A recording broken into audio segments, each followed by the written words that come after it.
The desert wind knew my name before the palace gates did. I am Rizpah, daughter of Aiah, a child of dust and destiny. Before my name was spoken in the court of Saul, it was whispered in the wilderness, carried by the wind, laughed by the doves who knew I was born with fire in my lungs. I remember the first time I saw the palace. I had come bearing nothing but my mother's memory and my own unyielding spirit. I was young and unrefined, dusty from travel, but my eyes were sharp. The Lord gives wings to the weak, and that day, mine carried me through brass doors into the world of kings. They called me concubine. It was a word that tasted like iron and ash. I was to be Saul's, yes, Saul, the anointed king of Israel. A man chosen by God, haunted by spirits, towering over men and shrinking under the weight of divine abandonment. Some trembled in his presence. Some dared not breathe near him. I listened. I watched. I understood. For I was not a woman of silence. I was a woman of storms. The palace was cold, even when the sun glimmered on its stones. But there was warmth, the laughter of my two boys. Armani, whose eyes were full of gentle wisdom, as if God himself had whispered secrets into his dreams. Mephibosheth, my joy, my thunder, my heart that beat outside my chest. Though his name would later be shared with another, to me he was the only one. Those two, they made the palace feel less like a prison and more like a throne. Oh, how we played beside the olive trees. How Armani would run until his feet were coated in dust, shouting, "Mother! Mother! Catch me if you can!" And I did. Every time. Mephibosheth would sit by my side, quieter. "Mama," he would whisper, "do you think God sees us here?" And I'd hold his face in my palms and say with my whole soul, "God sees everything, my son. Even what's hidden by stone. But stone knows how to crack." The palace walls began to shake, not from war, but from spirits unseen. I heard it first in Saul's breathing. He was a man fighting a battle you could not see. A war with his own mind. One moment he was father of Israel, the next, an empty throne clothed in flesh. Fear lived in his eyes. And with fear, came madness. David was whispered among the servants. Songs filled the air about him, songs of victory, of lions slain, of Goliath felled. And where singing is sweet, jealousy is bitter. The king's jealousy became the nation's undoing. And I, Rizpah, woman of the palace, mother of sons, watched the fall begin. But I was not afraid. Because I knew something the others didn't. The Lord watches the womb as closely as the throne. And while thrones are shaken, love is unmovable. That was the time before the storm. Before a famine would choke the land. Before mothers would bury sons. Before I would sit on stone and refuse to move, defying death with devotion. But for now, the wind was still. My sons were alive.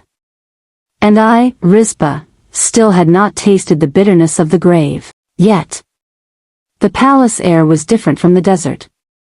It was thick with secrets, stained with incense, and heavy with the sound of sandals on stone.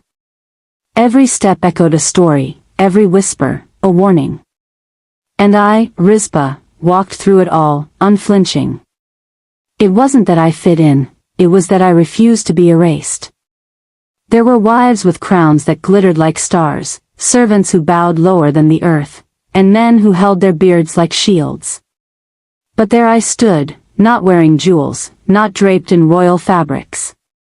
Only my strength. Only the fire that would one day burn brighter than any oil lamp in Saul's court, King Saul. The man whose shoulders were higher than any other in Israel. A lion in battle. A storm in his chamber. I learned him in silence. His footsteps spoke louder than his words. When he walked, the earth seemed unsure whether to tremble or stand strong. There were times, rare and almost sacred, when I saw in him the boy who was once hidden among the donkeys, who never wanted the crown but was chosen by God anyway. A vessel of heaven, cracked by the weight of kingship. He took me into his household, not as queen, not as wife, but as something both near and distant. Not treasured, but not despised. I was close enough to feel the chill of royal loneliness, but far enough from the table to hunger for more. Yet in that strange space, my sons were born. Armani came first, with eyes like dawn, full of promise. Mephibosheth followed, calmer, more watchful. My boys played near the palace courtyard, chasing light between columns, their laughter echoing through halls where sorrow had settled like dust. I would braid their hair in the mornings and whisper stories of God's faithfulness. Remember, I'd say, we are carved from the same breath as kings. And though men may forget your name, heaven never will. But the palace had its storms. David still sang in the streets, and Saul feared the one who sang louder than his victories. Jealousy is a beast. It eats from the inside. And I watched it eat away at Saul's soul like locusts devour a harvest. Nights grew colder. The king's eyes wandered with disbelief. His heart, once anointed, was now an echo chamber where spirits taunted him. He would call for music, for calm, for escape from the battlefield in his mind. But music cannot silence what God has lifted his hand from. David fled. The songs turned to rumors. And Israel trembled again, this time not from Philistine swords, but from a divided heart. And I stood between two worlds, caught between a king who had lost favor, and sons who had done no wrong. I prayed that humility would heal Saul. That repentance would bring peace. That my boys would grow up in a kingdom restored. But prayers sometimes return as tears. One dawn, I felt a chill I could not name. The light seemed dimmer. A bird screeched above the walls, and it was then I knew storms do not warn mothers until their roofs are already ripped away. By the time the olives ripened, the palace had become a battlefield of silence. Not the kind with swords and shields, but the kind where every breath seemed like a betrayal. I had known Saul long enough to read the storms in his eyes. The madness was no longer a rumor, it was a roar. A lion with no prey, trapped inside its own ribcage. He muttered to himself now. Walked alone at night. Watched shadows move as if they were enemies. I saw the king disappear before the crown ever left his head. Word came of David's victories, giants slain, armies routed, songs sung in his honor by girls in the marketplace. Saul has slain his thousands, they sang. But David his tens of thousands. The songs were lovely, unless you were the king. And so we watched the throne grow heavier. Watched soldiers shift loyalty in the corridors. A house built on the Lord's favor had become splintered by mortal pride. And somewhere in the middle, were my sons. The palace divided itself between those who believed in Saul's anointing and those who believed God had moved on to David. It was a cruel place for children to grow, where even the shadows were political. Armani asked me one day, his voice soft like a prayer. Mother, why does the king not smile anymore? I held his face and forced my heart to steady. Because sometimes, I said, even kings forget who put them on the throne. Mephibosheth sat nearby, quietly shaping a figure from clay, one that looked like Saul, crown and all. Will he be happy again? He asked. I looked at that boy, his hair like thick wool, his eyes dark as covenant ink. And I answered with a truth that only a mother could give. I don't know. But God sees him still. Behind us, the roar of the crowd outside the palace grew louder. People gathered in the streets to hear David speak. He had returned to bless the offering. His voice was strong, full of the promise Saul once carried. It echoed through the halls like a new beginning, and a farewell. That night, the king summoned his nearest advisors. I stood at a distance, unseen but present, as the shadows spoke in hushed tones. "We must strike first," one said. "He is loved by the people," another argued. Saul's voice broke through, sharp, wounded. "He seeks the kingdom. He must be stopped. But you cannot slay what God has chosen. Nor can you silence a song heaven has written." The next morning, horses were readied. Men armed themselves. Saul's face was pale, eyes sunken, pupils wild with a fear that came from somewhere beyond the battleground. He rode out, not as the king he once was, but as a man desperate to keep what had already slipped through his fingers. When he left, the palace stood still, as though holding its breath. I watched from a window. My sons stood beside me, one clutching my robe, the other silent, still making figures from clay. And I wondered, what stories will be told of this day? No one ever remembers the mothers in times of war. But I remembered everything. I remembered the way Saul once laughed at a feast. The way David once sang in the hall. The way my sons believed that both men were heroes. I prayed then, not for kings, not for crowns, but for my boys. For their lives. Their futures. Their dignity. Because kingdoms tremble.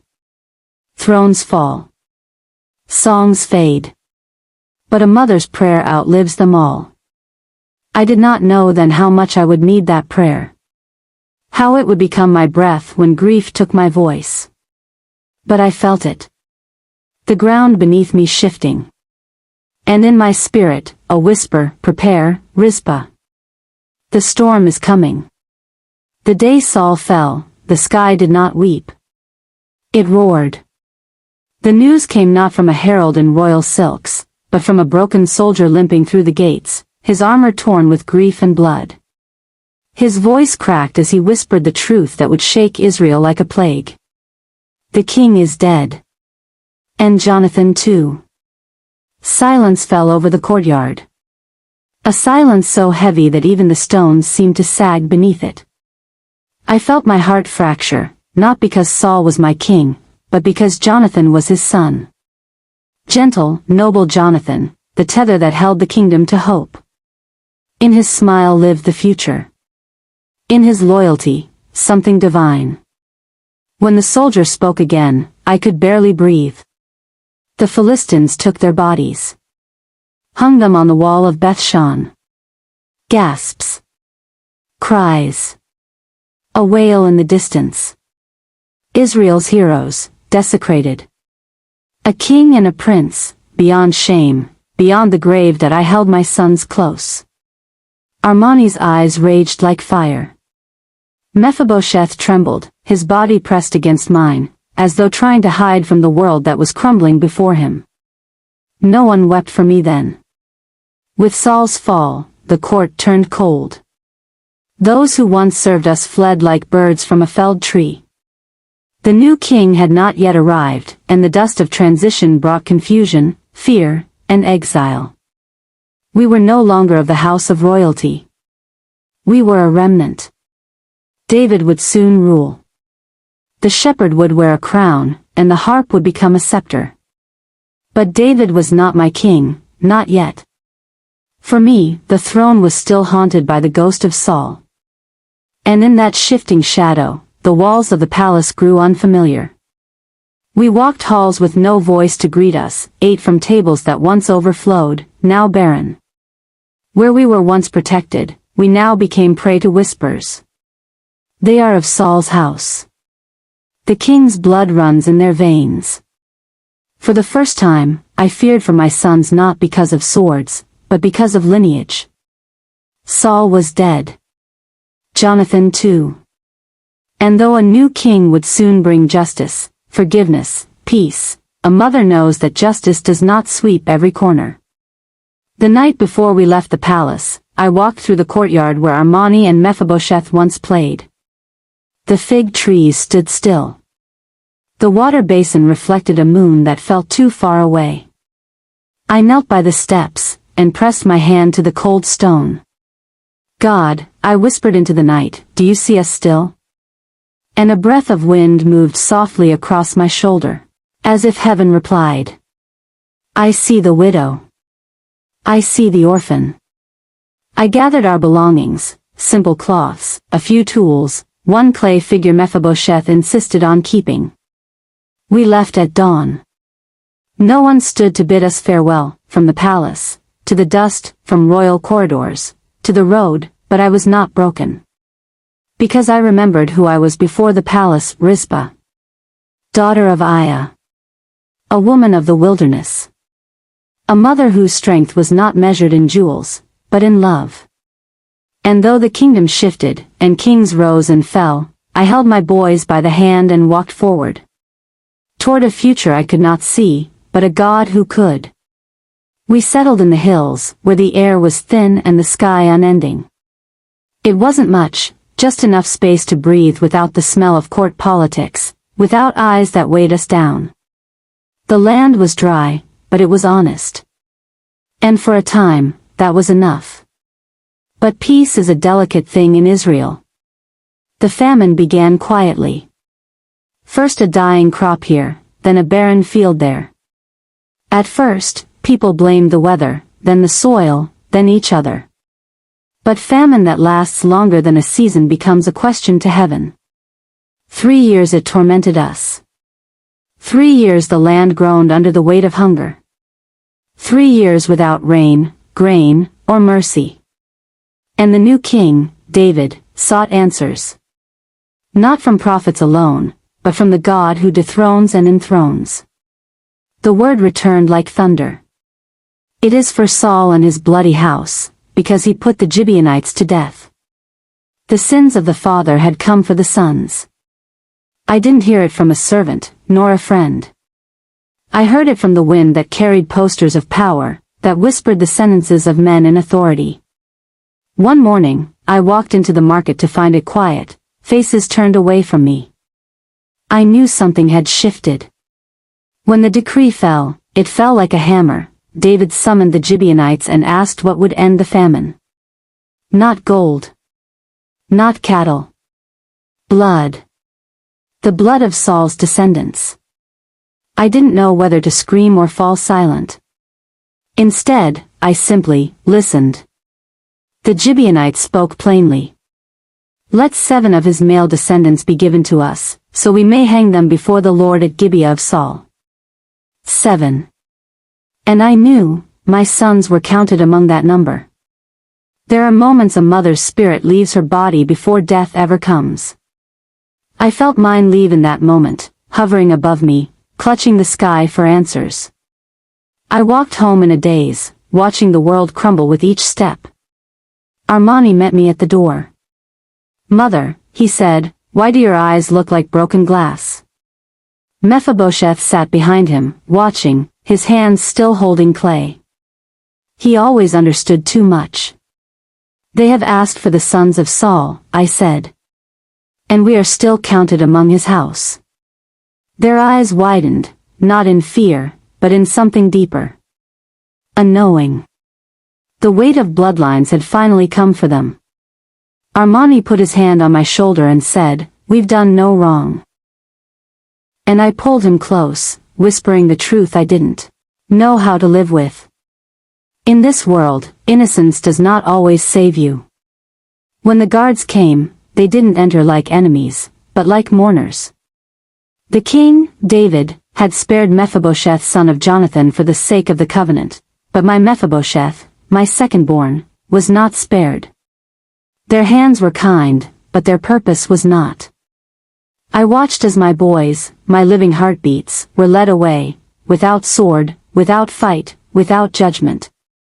Only decree. The day they took them, the earth felt too quiet. Even the birds seemed to hold their breath. I walked outside. Raised my face to heaven. And I said no words. Just stared. For what could I say to a God who allowed sons to pay for sins they did not commit? What could I ask? What kind of mother was I, that I could not shield them from a world ruled by men with laws older than mercy? I did not cry then. Because tears require strength. And in that moment, I had none. I only knew this. I would follow them. And death would not have the final word. The place they chose was high, a hill that overlooked the valley, where dry grass swayed like a field of withered wheat. I knew the way by the echo of my son's footsteps. I knew it by the silence of my own heart. They did not call it an execution. They called it atonement. A price paid for the broken covenant Saul made with the Gibeonites long before my sons were even born. 7 they lifted. 7 they hung. 7 lives in exchange for rain. I stood at the foot of the hill when the sun reached its peak. The heat pressed against my skin like a branding iron. Before me, upon wooden beams, my sons and their kinsmen, still as shadows, swayed in the wind. Armani was on the left. Mephibosheth was beside him. Their heads hung low, hair loose, arms stretched helplessly. Their blood had long dried on their tunics. I did not scream. I did not fall. The world expected a mother to faint, to collapse into dust. But no. I stood. I watched. I remembered every breath they ever took, every prayer ever whispered, every heartbeat I had cradled beneath my own. The Gibeonites left. The guards left. The wind stayed. And so did I. No burial was permitted. No stone laid for mourning. Their bodies were to remain, exposed to the air, to birds, to beasts, until the Lord was appeased. Not while I live, I thought. I walked the hill. Chose a rock beneath the open sky.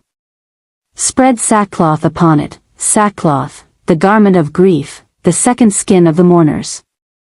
And there I sat. Day after day, night after night. As the sun scorched and the moon chilled. I sat. I defended them. When the birds of the air descended, I rose with stones in hand. When jackals crept in the darkness, I lit torches with trembling fingers. I would not let them devour my sons. I would not let them be stripped by creation before heaven had spoken. Passers-by saw me. Some shook their heads. Some wept from afar. Some mocked. She is mad, they said. Love and loss have stolen her mind, others murmured. But I was not mad. I was a mother. And love had not stolen my mind. It had settled in my bones like fire. Grief had not weakened me, it had consecrated me. I watched seasons begin to turn around me. Clouds gathered once. Threatened with rain, but passed. The famine still haunted the land. The Lord had not yet answered. But I had an answer of my own. I will not leave. Not until justice sees the eyes of heaven. Some nights, I sang. Low, broken songs that echoed back from the valley below. Songs my mother once taught me. Songs of lament and waiting. On other nights, I spoke to them as if they still heard me. Armani, I'd say. Remember the garden where you learned to walk? Mephibosheth, your clay men are still at home. I kept them safe. The wind always seemed to pause then, as if listening. I wondered if God did the same. I was no priest. I brought no offering. I made no altar. But I gave what no one else could. A mother's watch, a vigil of love. Days rolled into weeks. Weeks into months. And still, I did not leave. You see, I did not sit there waiting for men to change their minds. I sat because love demanded it. Because dignity is not reserved only for the living. Because grief can build a throne even upon stones. And so I stayed. Until the sky remembered us again. Night fell differently on the hill after that. The first night was still, the air tight with silence, as if even time paused to witness what I had chosen to do. That I laid my head against the cold rock beneath me and looked up at the stars. There were thousands that night. More than I'd ever noticed. They rippled across the sky like pearls flung into the heavens. I whispered to them. Do you see them? Do you remember that they were children once? The stars said nothing. But they glimmered steady, like eyes that refused to turn away. Some nights were bitter. The wind would cut through the fabric of my cloak and bite into my bones. Other nights were hot, suffocating, where grief and heat clung like twin weights on my chest. But I did not leave. I watched the weather shift. One evening, thin clouds gathered, like fragile curtains above us. And for a moment, I thought the Lord had remembered us. I held my breath. I lifted my hands. But the clouds passed, and the heavens remained unmoved. Still, I waited. Each day brought another trial. The birds no longer came during the daylight. They knew I would not permit them. But at night, their eyes glowed in the darkness like fiery embers, waiting for me to weaken. I never did. I slept in moments. My body learned to rest without rest, to breathe without breath. But my spirit, oh, my spirit stayed awake. And in the quiet, I spoke with the Lord. Are you watching, my God? Do you remember your servant Rizpah? This is not rebellion, not accusation. It is grief, fierce as fire. It is love, stronger than law. Sometimes I thought of David. He was king now. A man after God's own heart, they said. Had he forgotten us? Forgotten the sons of Saul? Forgotten that once I was a woman of standing? But that felt like a small pain compared to the weight above me. I wasn't waiting for a king. I was waiting for God. Days turned to weeks. And still, no rain. No messenger. No sign from heaven. Yet, I could feel something stirring, not around me, but within me. For I had lost everything. And yet, I was not broken. I had been stripped of honor, of household, of dignity in the eyes of men. And yet, sitting on this stone under the open sky, I felt a fire that no funeral could quench. Grief does something. It burns away the mask of who you thought you were. It shows you what remains, raw, real, unguarded. And what remained in me was strength. I remembered the laughter I shared with Armani. The quiet glow in Mephibosheth's eyes when he read from the scrolls. Their futures were gone, but the love stayed. And in that love, I found purpose. So I sat as time moved. I counted the days not by sunrise, but by survival. One morning, the sky broke. Not in rain. Not yet. But in light. Golden light, pouring from behind the clouds like a river of fire.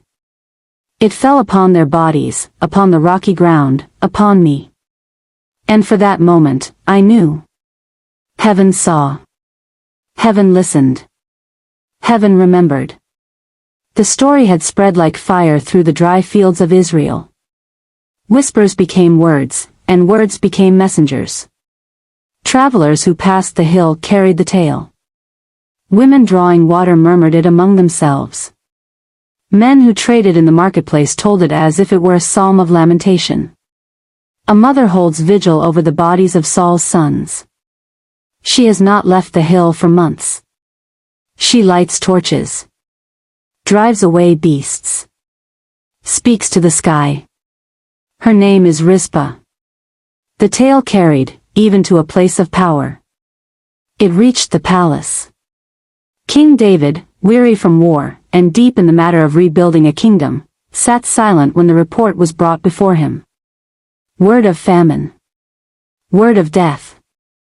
But also, word of one mother's unbroken watch atop a desolate hill. She remains there? David asked. No burial rendered? No comfort given? The messenger nodded. Yes, my lord. She rests on sackcloth. Guards the bodies by fire. Day and night, she stays. They say she has not moved except to chase off carrion. David leaned back, gaze lifting to some unseen memory. Perhaps he remembered Saul, once his father-in-law, once his enemy, once his king. Perhaps he saw in his mind the face of Jonathan, beloved friend, fallen brother. Perhaps he saw the face of a mother in grief. Whatever was stirred in him, it was enough. Prepare horses, he commanded. Gather men. We go to retrieve the bones of Saul, and the bones of Jonathan his son. When? Now. And so it was that the act of one grieving mother stirred the heart of a nation, and of a king. While soldiers readied at the palace gates, I remained upon the hill, unaware. I did not know that the throne of Israel had risen. I did not know that my vigil had become a psalm of justice sung beneath the heavens. I only knew the rhythm of my task. Light the torch. Check the stones. Lift my eyes to the sky. One afternoon, as the sun rode high again, the ground began to tremble. Not with storm, but with footsteps. I watched as a line of soldiers climbed the hill, armor glinting, faces solemn. And at their front, on horseback, rode David. The king who never saw me in the palace. The king who took Saul's throne, but never bore his blood. The king who had forgotten us, until now. He dismounted. Walked the rest of the way on foot. We faced one another beneath the same sky my sons hung beneath. He did not speak right away. His eyes moved from me to the beams above, to the sorrow that still clung to the air like incense. When he finally spoke, his voice was not commanding, not royal. It was simple. Human. Rizpah, he said. I have heard what you've done. I nodded. I could not bow. Not with the weight of months on my bones. He looked up at the bodies again, and his face softened with something like grief. No one, he said slowly, will leave this hill without honor. Not Saul. Not Jonathan. Not these sons. He turned to his men. Take them down gently. Prepare them for burial. Gentleness. Burial. 2 words I had longed to hear. As they lowered my sons from the beams, I stood beside them. Laid my hand over their cold skin. I whispered, "It is done." Then I looked to the sky. And for the first time, I saw a cloud gathering, slow, deliberate, full. Heaven had heard. Heaven was answering. The sky wept its first tears the day the bones were gathered. David ordered not just the bodies of my sons to be taken down, but also the bones of Saul and Jonathan, long buried far from their home, far from the soil of their ancestors. It was as if every forgotten grave cried out in one voice. We traveled to Jabesh Gilead, where the men had once bravely rescued Saul's body from the Philistines. I walked behind them, not as a servant, not as a concubine, but as a mother. I walked behind the stretcher that held my sons, as dignified in death as I had fought to keep them in dishonor. The city looked on in silence as the bones of kings and princes, of soldiers and sons, were carried through its gates. Those who remembered Saul mourned. Those who loved Jonathan wept like children. And those who had merely heard of Rizpah stood in awe. Not at my strength. Not at my posture. But at the story grief had carved into my flesh. For as I walked, I held not a torch now, but a jar of oil. Not to ward off beasts, but to honor what was left. We journeyed on to Zelah, in the territory of Benjamin, the place chosen for their final rest. There, in the family tomb, we laid them all to rest. Saul, the anointed but fallen king. Jonathan, the loyal friend and unbroken heart. Armani and Mephibosheth, my beloved sons. I kneeled beside the grave. Placed my hands upon the earth. I said nothing aloud, but in the quiet of my heart, I prayed. Let the earth hold what my arms could not. Let honor rest where violence grew. Let peace fall where famine reigned. And as I prayed, I felt it. The first drop of rain. Then another. Then a slow, steady cascade from heaven. The famine was ending. Justice and mercy had met in one place. The ground drank deeply, as if to remember every life poured into it. I lifted my face to the sky. And for the first time in months, I wept, not from pain, but from release. Rain mingled with tears, with soil, with the remnants of the past.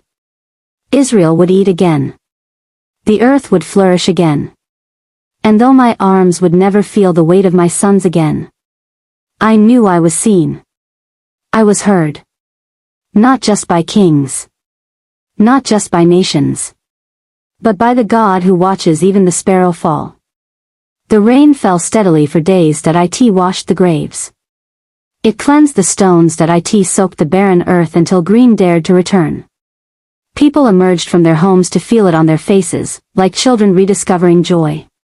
Farmers lifted their eyes again, inhaled the scent of renewal. Fields that once lay in dust began to breathe. Israel was reborn, not through power or decree, but through pain, patience, and a mother's unwavering heart, and I walked alone for a time. I left the hill quietly, without ceremony.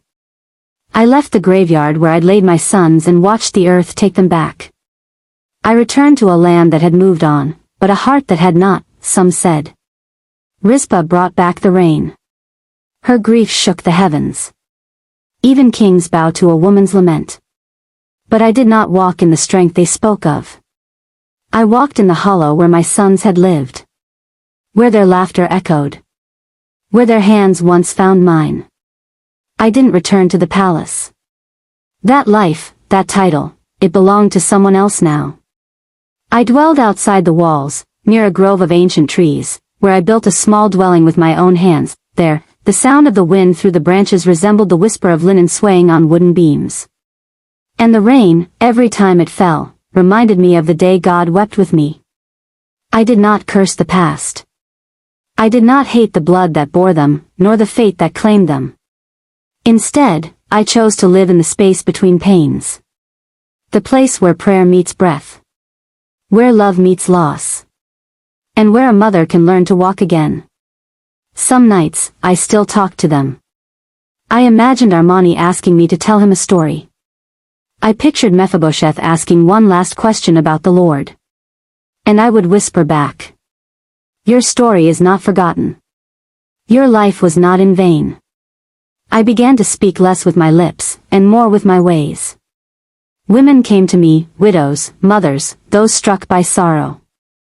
They asked how I endured. How I stayed. How I lived. I told them. Love is not a chain to keep you bound. It's a tether to the truth that changes you. They listened. They wept. They healed. And in that quiet grove, I found something I never expected. Not peace. Not yet. But purpose. I did not choose legacy. I did not set out to change the course of a kingdom, or alter the skies, or pull the heart of a king toward justice. I only chose love. A mother's love, raw as an open wound, steady as a stone in running water. Yet as the seasons turned, my name began to travel like a wandering star through the stories of Israel. First whispered by the mourners of Gibeah. Then told by the women of Jabesh and the shepherds by the hills. Soon, mothers teaching their daughters spoke it into candlelight. Remember Rizpah. She is the woman who sat on the rocks. She is the one who did not abandon her sons. She is the one who waited, and the Lord remembered. It was not a song sung in the courts, nor a tale recited before the prince's feast. It belonged to the humble. To the broken. To those who lost what they could never bear to lose again. I was not honored with garlands or gold. But in every child's smile, in every olive branch that bent beneath the rain, I saw flowers bloom in my sons' names. Sometimes a traveler would come to my grove, drawn by curiosity or rumor. Are you Rizpah? they'd ask, eyes wide. I would nod, and they would stand there quietly, not knowing what to say to a woman who wrestled with grief in the open. Who fought birds and beasts as if they were shadows of death itself. Some fell to their knees. Some touched my hand, some wept without knowing why, because something in the story of those days lived in them too, something older than law, yet deeper than justice, the cost of love. I learned to receive their silence as blessing, their tears as prayer, their presence as honor. For they carried the memory I could not bury.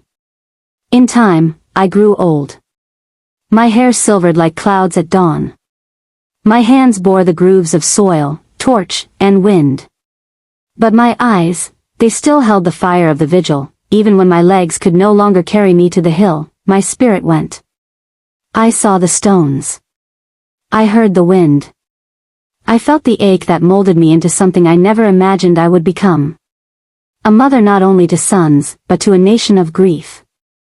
What does a woman do when the storm has passed? What do her hands hold when the torches are out, when the bodies are buried, when the earth is fed and the sky turns soft again? You'd think she returns to the one she was before. But loss weaves itself into the fabric of your being. There is no before, only after. And the world must learn to meet you there. My days quieted. The hush that once haunted me became my companion. I swept the floor of my small home. I cooked stew over a humble fire. And sometimes the scent of lentils would remind me of the palace, where every dish was seasoned with unnecessary splendor. But I did not crave those days. The trees by my dwelling grew large and generous. Sometimes I'd sit beneath them and listen to the rustle of their leaves, and it was like hearing my own heart. Moving, breathing, still alive, though torn. I learned, slowly, to forgive myself, for not saving them, for not ending their pain sooner, for being the one who lived. Some nights, I dreamed I heard Armani's laughter on the wind. Mephibosheth calling for me, the way he used to when a lesson overwhelmed him, but I no longer woke with empty arms, that I rose with purpose, with memory, with the peace that grows only after everything has been burned away. People rarely spoke Saul's name anymore. Or Jonathan's. Their stories had been tucked back into the scrolls of history. Kings easily forgotten. Warriors too soon replaced. But mothers remember, love remembers, the soil remembers. So, I told their stories to the earth when I sowed seeds near my doorstep. I sang their songs when the wind whistled through the branches. And sometimes, in the flicker of firelight, I'd speak their names, not to bring back sorrow, but to keep them alive. That I did not demand from heaven anymore. I did not ask why. I simply lived. And loved. And let the pain transform. I began to feel God again, not as lightning on a hill, not as silence in the night, but as the quiet strength in my own breath, for I had learned something in my vigil. Justice is not only when the guilty are punished or the righteous rewarded, justice is also when the broken are remembered, when the fallen are lifted. When a mother's tears are counted as rain. And that, I suppose, is what remains after the storm. A woman who has seen both death and rain, and still chooses life. Some say that time heals all wounds. That I have found that time doesn't heal, it humbles. That it peels back the layers of our defenses, leaves our scars exposed, and in that exposure, we either harden, or we learn to breathe differently. I chose to breathe. To let the air carry both the ache and the sweetness of what once was. To let silence become sacred, and grief, no longer my prison, but my pilgrimage point. One afternoon, as the sun settled low on the horizon, a young woman came to my door. Her hair was braided with olive leaves, and her eyes glimmered with something I recognized instantly. Sorrow. She didn't have to speak. Her silence told me everything. A child lost. A heart crumbled. A future cut in two. I offered her a place by the fire. Poured water into a clay cup and placed it in her trembling hand. She drank in quiet.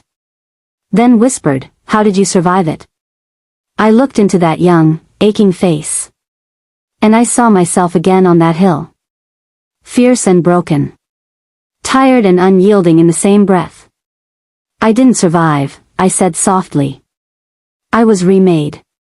She frowned, unsure. I continued, "Some hurts don't fade. They shape you. But they do not have to end you." I told her about the stones I sat upon, the torches I lit, the long nights when I screamed without sound. I didn't stay because I had strength, I said. I stayed because love insisted on being louder than loss. Her tears fell into her cup, and I let her weep. Because sometimes, the only comfort needed is knowing that someone else lived through the flames. And still stands. She left before dusk, a little less shattered, a little more aware that her pain was not hers alone, and I realized my life was no longer the vigil of a grieving mother. It had become the echo of a voice that refused to die, not for me, but for every woman who thinks her tears are unseen, for every soul who walks through darkness and thinks God has forgotten them. And in that realization, I found purpose stronger than memory, deeper than sorrow. My story was no longer just my own. Years passed. Long enough for my hair to silver. And my bones to remember every stone I ever sat upon.